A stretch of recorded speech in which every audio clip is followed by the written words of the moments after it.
Day 411 of doing a LeetCode problem every day until I get a job.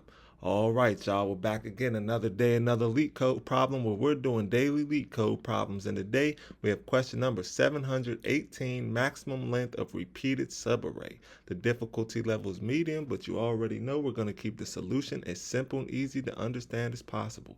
But before we get started, y'all, don't forget to like, comment, and subscribe. And if you need any new Apple AirPods, go ahead and check out that link in the description so you can get you some. Now let's see what the question says. Given two integer arrays nums1 and nums2, return the maximum length of a subarray that appears in both arrays.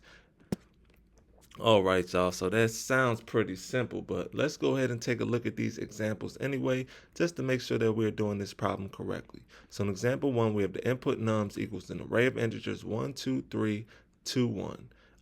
Also in the input nums2 equals an array of integers 3, 2, 1, 4, 7. The output is 3. The explanation says the repeated subarray with maximum length is 3, 2, and 1.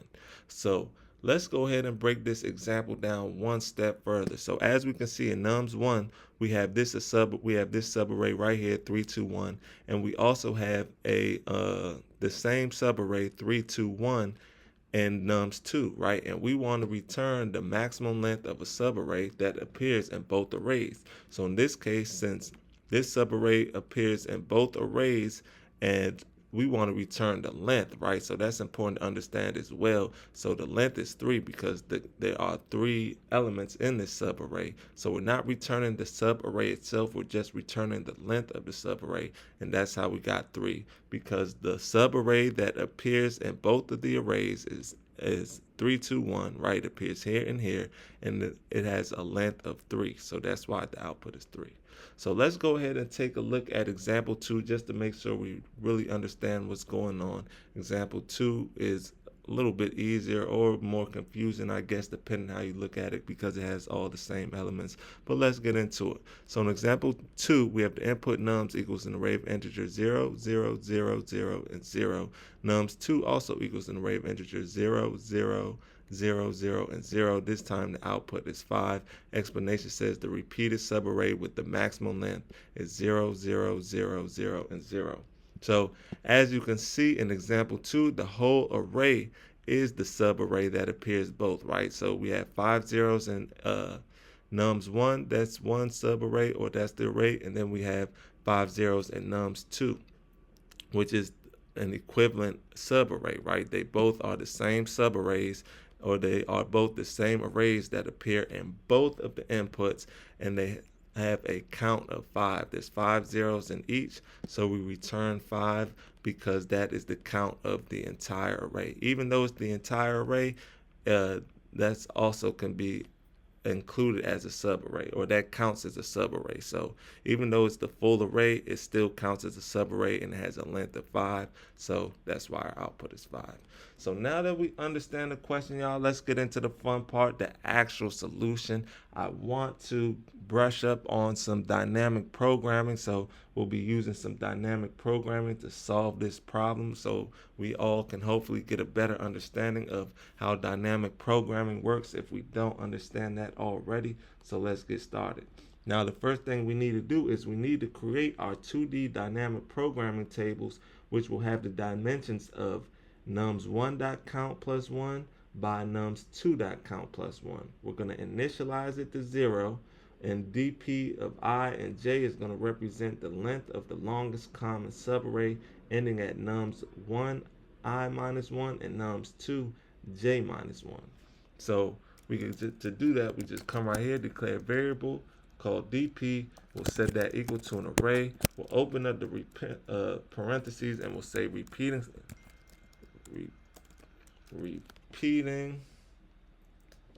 Now remember, this is going to be a 2D array, so it's going to be repeating another array. So for repeating, we're going to say array, open up the parentheses again. This time it's going to say repeating colon 0 comma count colon nums2 dot count plus 1.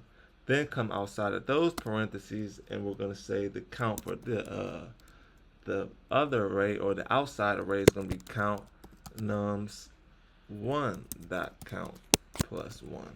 Just like that, y'all. Now we need a variable to store the maximum length found. So this is where we are going to store our result, right? Because our result is not the subarray itself. It's not the subarray itself.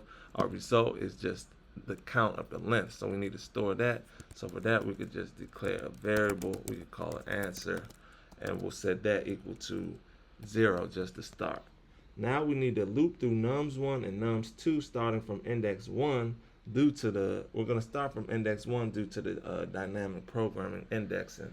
So we're going to say for index 1 in 1 dot dot dot nums1 dot end index. Then we're going to open up the brackets, and we're going to say for index 2 and 1 dot dot dot nums2 dot end index. Then we're going to open up the brackets.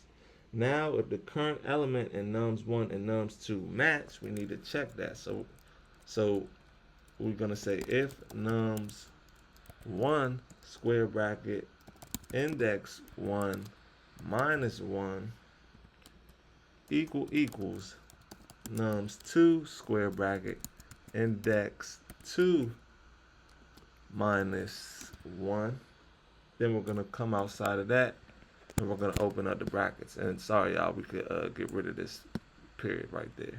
So if the current elements in nums1 and nums2 match, then we're going to extend the common subarray length by 1 from the previous diagonal cell. So for that, we're just going to say dp square bracket index 1, come outside of that, index 2, come outside of that, equals 1.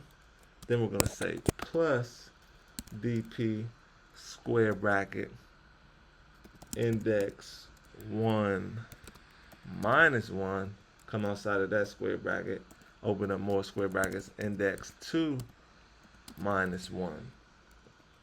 Boom. Then we need to update the answer if this is the longest match so far. So we could come underneath this, and we could say answer equals max, which is going to get the maximum value between answer. So we're going to say answer